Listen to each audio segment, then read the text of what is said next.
Hello friends, അപ്പോൾ ഇതാ ഞാൻ സ്പാ ചെയ്യാൻ പോവാണ് കേട്ടോ.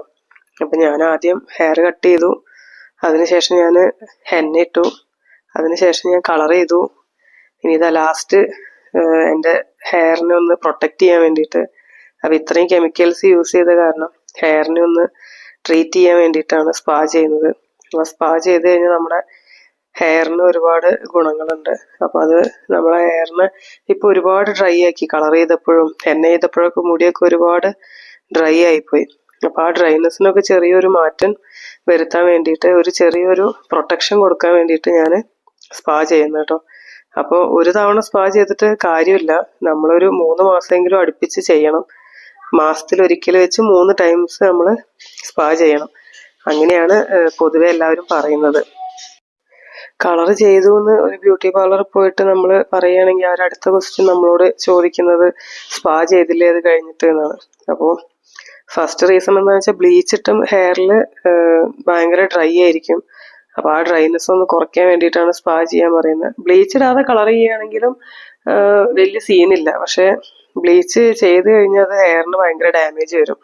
അപ്പോൾ ആ ഡാമേജ് ഒഴിവാക്കാൻ വേണ്ടിയിട്ടാണ് സ്പാ ചെയ്യുന്നത് കേട്ടോ. അപ്പോൾ ഇതിങ്ങനെ ചെറിയ ചെറിയ ഓരോ ലെയറുകൾ എടുത്ത് അതിലേക്ക് ക്രീം തേച്ച് കൊടുത്ത് അതിനെ മസാജ് ചെയ്തൊക്കെ എടുക്കണം. അപ്പോൾ ഇവിടെ ഞങ്ങൾ ജസ്റ്റ് ഒന്ന് ഓരോ ലെയർ പോലെ എടുത്തിട്ട് അതിലേക്ക് ഈ ക്രീം തേച്ച് പിടിപ്പിച്ചിട്ട് ഒന്ന് ആവി കൊള്ളണം, ഒന്ന് സ്റ്റീം എടുക്കണം. അത്രയാണ് ഇപ്പോൾ ഞാൻ ചെയ്യാൻ പോകുന്നത്. അപ്പോൾ നമ്മൾ ഉപയോഗിക്കുമ്പോൾ ക്രീമൊക്കെ കുറച്ച് കൂടുതലായിട്ട് നമ്മൾ യൂസ് ചെയ്യും. നമ്മൾ പാർലറിലൊക്കെ പോയി ചെയ്യുമ്പോൾ അവർ അതിനനുസരിച്ച് അവർക്ക് എക്സ്പീരിയൻസ് ഉണ്ട്. നമ്മൾ വീട്ടിലിരുന്ന് ചെയ്യുന്നതുകൊണ്ട് അതിൻ്റെതായ മാറ്റങ്ങൾ ഉണ്ടാവും. അപ്പോൾ എന്തായാലും ഞാൻ വീട്ടിലിരുന്ന് ചെയ്യുന്നതിനോട് ഞാൻ ഹാപ്പിയാണ്. അപ്പോൾ ഞാനത് അങ്ങനെയാണ് ചെയ്തത്. അപ്പോൾ ഇതാ ഞാനിതാ ക്രീം എനിക്ക് തേച്ചിരുന്നുണ്ട്.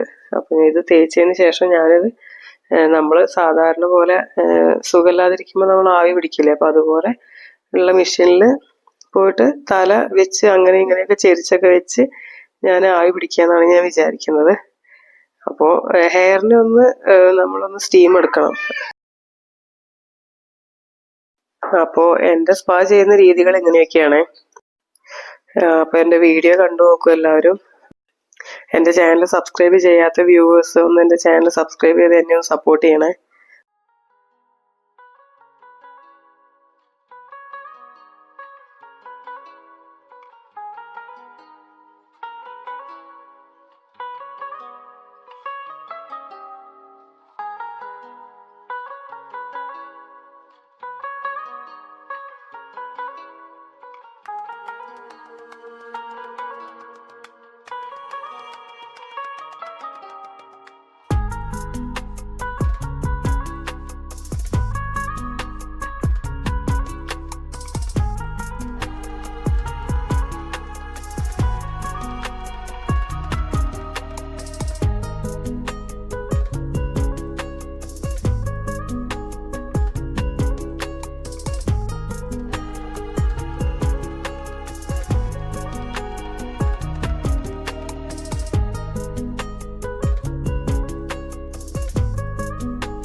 എൻ്റെ ക്രീം ഇതാ തേച്ച് കഴിഞ്ഞു. അപ്പോൾ ഞാൻ ഓൾറെഡി യൂസ് ചെയ്ത ഒരു പാക്കായിരുന്നു ക്രീമിൻ്റെ. അപ്പോൾ 2 പ്രാവശ്യമൊക്കെ ഉപയോഗിക്കാനുള്ളത് എനിക്കതിൽ ഉണ്ടാവാറുള്ളൂ സാധാരണ. അപ്പോൾ ഞാനിപ്പോൾ സെക്കൻഡ് ടൈമാണ് ഇത് ചെയ്യുന്നത്. അപ്പോൾ ഇനി ഞാനിതാ എൻ്റെ ഹെയറിന് ഒന്ന് സ്റ്റീം എടുക്കാൻ പോവാണേ. ഒന്ന് ആവി കൊള്ളിക്കുന്നു, അത്രയേ ഉള്ളൂ. അപ്പോൾ ഞാൻ ചെയ്യുന്നത് ഇങ്ങനെയാണ്. വീട്ടിൽ തന്നെ ഇങ്ങനെയൊക്കെ ചെയ്യാൻ കുറച്ച് കഷ്ടപ്പാടാണ് കേട്ടോ. പാർലറിൽ നിന്ന് ചെയ്യുമ്പോൾ നമുക്ക് അതിൻ്റെതായ ഒരു ഈസി വേകളുണ്ടാവും. ഇത് നമ്മൾ വീട്ടിലാകുമ്പോൾ കുറച്ച് ബുദ്ധിമുട്ടാണ്. അപ്പോൾ ഇങ്ങനെയൊക്കെ ഞാനിതാ ക്രീം തേച്ച എല്ലാ ഹെയറിലും ഞാൻ മാക്സിമം സ്റ്റീം കൊള്ളിക്കാൻ നോക്കുന്നുണ്ട്. അപ്പോൾ എന്നെ കൊണ്ട് പറ്റുന്ന പോലെയൊക്കെ ഞാൻ ആവി എടുത്തതിന് ശേഷം ഞാനിത് പോയിട്ട് വാഷ് ചെയ്ത് കളയും. അപ്പോൾ ഷാമ്പു വാഷ് ചെയ്യും, അത് കഴിഞ്ഞ് കണ്ടീഷണർ വാഷ് ചെയ്യും, അത് കഴിഞ്ഞിട്ട് ഞാൻ ആ ഒരു ചെറിയ നനവുള്ള ഹെയറിൽ തന്നെ സിറം അപ്ലൈ ചെയ്യും കേട്ടോ. അപ്പോൾ ഇത്രയാണ് ഞാനിത് കഴിഞ്ഞിട്ട് ചെയ്യാൻ പോകുന്നത്. അപ്പോൾ ഞാൻ കാണിച്ചു തരാം. ഇനി വാഷ് ചെയ്ത് കഴിഞ്ഞിട്ട് എൻ്റെ ഹെയർ ഞാൻ കാണിച്ചു തരാം കേട്ടോ.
ഞാനൊരു 10-15 മിനിറ്റ്സ് ഞാൻ ആവി കൊള്ളിച്ചിട്ടുണ്ട് എൻ്റെ ഹെയറിന്. അപ്പോൾ തൊട്ട് നോക്കി ഞാൻ എല്ലാ സ്ഥലത്തും ചൂട് തട്ടിയിട്ടുണ്ടോയെന്ന്. അപ്പോൾ നോക്കുമ്പോൾ ഒരുവിധം എല്ലാ സ്ഥലത്തും ചൂട് തട്ടിയിട്ടുണ്ട്. അപ്പോൾ ഞാനിത് എൻ്റെ പരിപാടി നിർത്തുകയാണ്. എന്നിട്ട് ഞാനിത് വാഷ് ചെയ്യാൻ പോവുകയാണ്. ഇതാണ് കേട്ടോ ഞാൻ മുടി കെട്ടി വയ്ക്കാറുള്ള എൻ്റെ ടവല്. നല്ല മൈക്രോ ഫൈബറിൻ്റെ നല്ല വെള്ളം നന്നായിട്ട് അബ്സോർബ് ചെയ്യുന്ന ഒരു ടവലാണിത്. ഞാൻ എൻ്റെ മുന്നത്തെ വീഡിയോയിൽ കാണിച്ചിട്ടുണ്ടായിരുന്നു ഞാൻ ഈ ടവല്. ഇത് ഡെക്കാത്തലോണിൽ നിന്ന് വാങ്ങിയതാണ്, ഞാൻ അന്ന് പറഞ്ഞിട്ടുണ്ടായിരുന്നു. അപ്പോൾ ഈ ടവൽ വെച്ചിട്ട് ഞാൻ ജസ്റ്റ് വാഷ് ചെയ്തിട്ട് അങ്ങനെ കെട്ടി വെച്ചിട്ടേ ഉള്ളൂ. ഞാൻ ഒരുപാട് മുടി ഒരുപാട് തോർത്തിയിട്ടൊന്നുമില്ല. അപ്പോൾ ഇങ്ങനെ തുടച്ചെടുക്കുന്നേ ഉള്ളൂ. അപ്പോൾ മുടി നല്ല സോഫ്റ്റ് ഉണ്ട്, അതുപോലെ നല്ല സ്മെല്ലും ഉണ്ട് കേട്ടോ. അപ്പോൾ മുടി ഇപ്പോൾ നല്ലൊരു എന്താ പറയുക, ആ ഒരു ഡ്രൈനെസ് ഒക്കെ പോയി നല്ല അടിപൊളിയായിട്ടുണ്ട് കേട്ടോ. അപ്പോൾ ഇതിപ്പോൾ നമ്മുടെ മുടി കണ്ടു കഴിഞ്ഞാൽ നമ്മുടെ ഈ പരസ്യത്തിലൊക്കെ കാണുന്ന പോലെ ഒന്ന് ചീവി കെട്ടൊക്കെ എടുത്തു കഴിഞ്ഞാൽ നല്ല പരസ്യത്തിലൊക്കെ കാണുന്ന പോലെ നല്ല സിൽക്ക് പോലത്തെ ഹെയർ ആയിട്ടുണ്ടാവും. ഇത് 2 വാഷിനുള്ളതേ ഉള്ളൂ. അത് കഴിഞ്ഞ് കഴിഞ്ഞാൽ വീണ്ടും പഴയ പോലെ ആവട്ടോ. അപ്പോൾ എല്ലാവരും എൻ്റെ ചാനലൊന്ന് സബ്സ്ക്രൈബ് ചെയ്യണേ. Okay, thank you.